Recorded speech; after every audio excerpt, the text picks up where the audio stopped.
The Soviet Union categorically denied the development of biological weapons. Today we already know the truth, if not all of it, but at least part of it. I suggest that we look at where the very biological weapons of mass destruction that the Americans were so afraid of were developed. Before I get to the topic of the video, I want to thank everyone who subscribed to my new Visioner History channel. There I post very interesting and shocking videos on interesting topics. The link to the channel is in the description and in the upper right corner. Well, we continue. One day, in a dense forest, in the deepest part of the country, they began to build an industrial complex. According to all documents, it was planned to use it to produce fertilizers. Production was to be shocking and advanced. For this purpose, a small town, 2 prisons, and a bunch of production buildings of many thousands of square meters were built nearby. In the end, the entire combine was wrapped in barbed wire, hidden behind a triple perimeter, and guarded around the clock by the military. The area and scale of the combine is staggering. In the Soviet Union, everything was built in a big way. The majority of the buildings were used for peaceful purposes. The blackest things were done in the underground laboratories, behind another cordon, and a whole series of full inspections.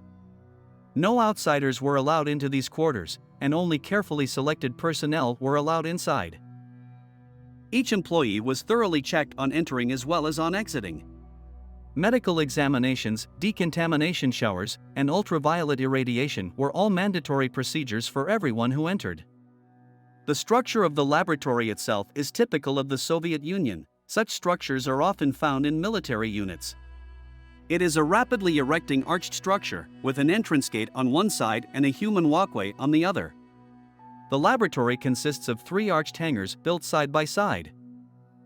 The rear part of the hangar is divided into 2 floors. The first floor is a sanitary facility.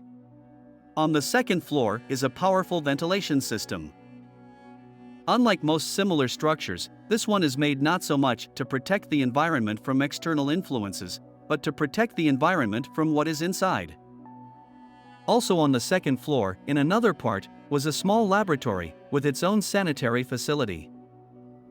In all the rooms there are still the remains of labware lying around. One can only guess what disgusting things were poured into these jars before. One can be horrified by the quantity of the output.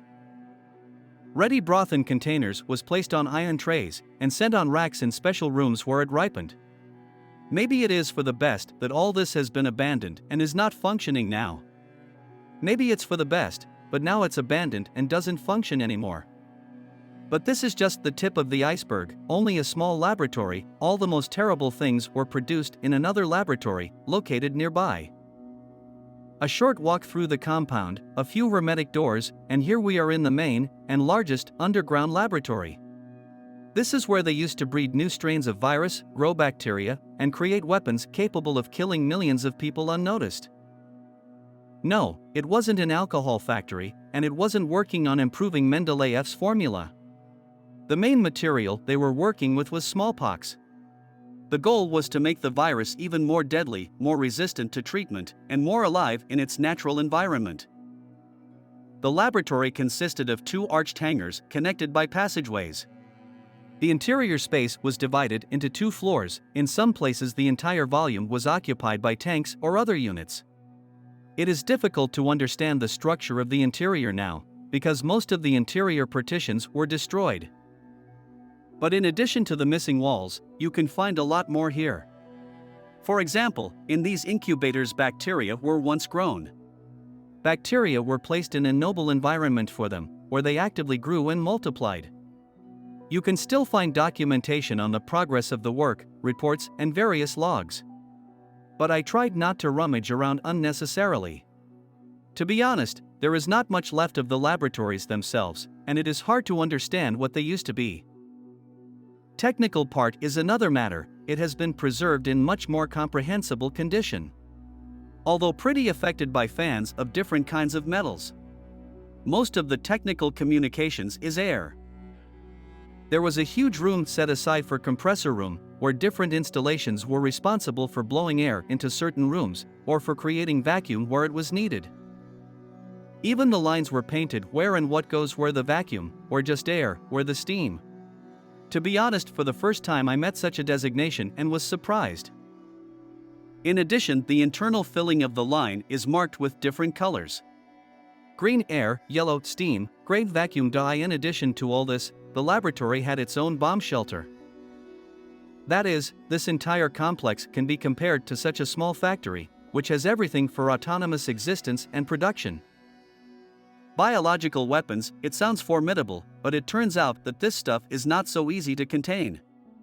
The fact is that deadly strains of viruses are not adapted to being out in the open air for long periods of time. Therefore, special vaults were built to hold them, in which the necessary temperature and humidity were maintained. From the outside, it all looks like this. A row of a dozen vaults, hidden underground, where biological contagion was stored behind thick hermetic doors. The vault gates faced an unloading area with a crane beam.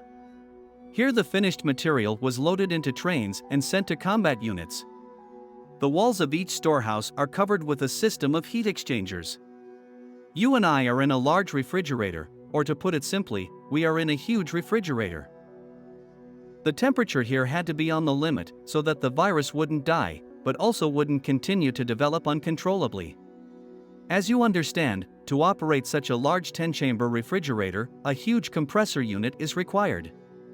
This part of the production was serviced and there were people in it all the time. Therefore, we had a separate entrance, and along all the storage facilities, there was one common pit. And here we are in a huge compressor room that maintained the right temperature in dozens of underground storage facilities. It looks like a boiler house or a central heating substation. Although I have never seen such plants before. It looks something like internal combustion engines with huge pistons. Only here they are not powered by gasoline or diesel. I would even say, on the contrary, the electric motor drives the pistons, which pump air and pressure into the system. The main human passageway led here, and after passing through the hermetic doors, the employees entered a corridor with safety posters. There was also a soda machine, the only recreational activity in this harsh world. Apparently, they liked the warning posters. It is understandable, since the production itself is not safe, and then there is the containment of biological weapons. Double jeopardy. This is where I want to end my story about the biological weapons combine. You and I have seen several laboratories and storage facilities. Of all of them, the latter look the best. The scale of the combine is such that it was not possible to fit everything into one video clip. I thank you for watching. Your support is very important to me. Your comments and thumbs up motivate me to release new videos on interesting topics. Subscribe and turn on notifications. See you in the new videos.